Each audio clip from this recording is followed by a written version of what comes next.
ko whai hua. E rā toro ngā tuki roti ngā hāpori, i te toko maha o ngā tangata ko whakahau, ko whakauru, kia rite ki te pōti.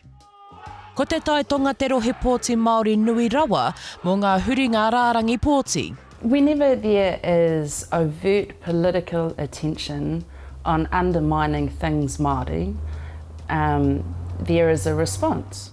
Nō tēnei tau, neke atu i te 1,000 o ngā tāngata ko whakawhiti ki te rārangi pōti Māori ki Aotearoa. Neke atu i te 1,000 o ngā tāngata hou ko rehita mai ki Te Tai Tonga, ā hei tā Hone Matthews no te kaitia ki take kōwhiri e kite ana e ia i te kaha o Auanama. 1,000 rau, te toko maha o ngā tanga te huri mai i te rārangi pōti whānui ki te rohe pōti o Te Tai Tonga. 1,500 rau ngā tangata i huri ke te huarahi, puta atu i Te Tai Tonga ki ngā rohe pōti whānui. Te tahi mea tino ki te ana ko te kaha piki o ngā whakaurunga hou.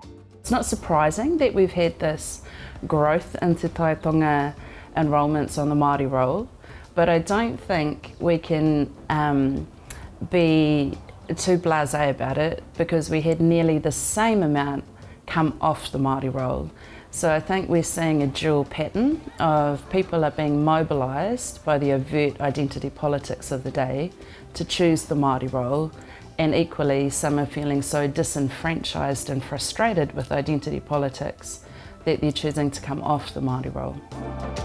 He kai kōrero tō rangapū a Sasha McMeeking, a hei tāna nā te tū o te minita motuhake a tākuta Ferris, rātou ko te kaitono no te pāti kākāriki a tākuta Lisa te Moringa, ko Mananui Ramsden no te pāti Reipa, Waihoki ko Lisa Marie Murch no te pāti Māori, he whakataetae kei te haere. We have really common pattern of two front runners.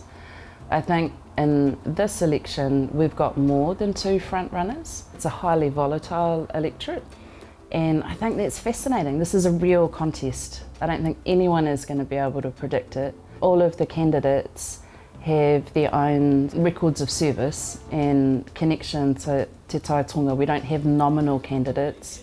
We've got candidates with skin in the game. I think this is a great time to be watching politics. Ko te pātai i nae nei mō ngā whānau, ka tukuna ngā pōti kia wai.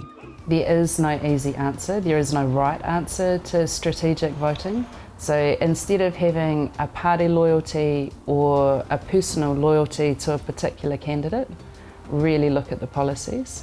Because we're starting to see enough of the policies come forward that there are real direction of travel implications becoming apparent for our communities and the wider nation.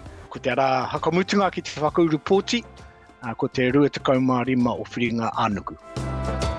Shakayla Andrews Alapaki, Tahu News.